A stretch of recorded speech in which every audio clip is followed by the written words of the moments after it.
Have you ever wanted a problem to become smaller? The word abate helps us talk about exactly that. Abate means to reduce in amount, degree, or intensity. It's like when something lessens or becomes weaker. A common mistake is using abate when you mean to stop completely. But abate means to reduce, not end fully.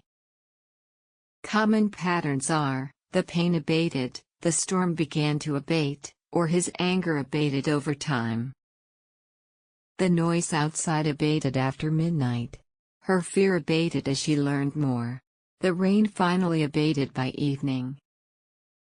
A little girl was scared of thunder.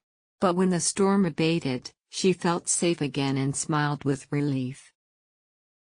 Think abate as beating down a problem to make it smaller, so to abate is to reduce or ease. Remember, abate means to reduce. Use it next time something lessens. Try saying it now.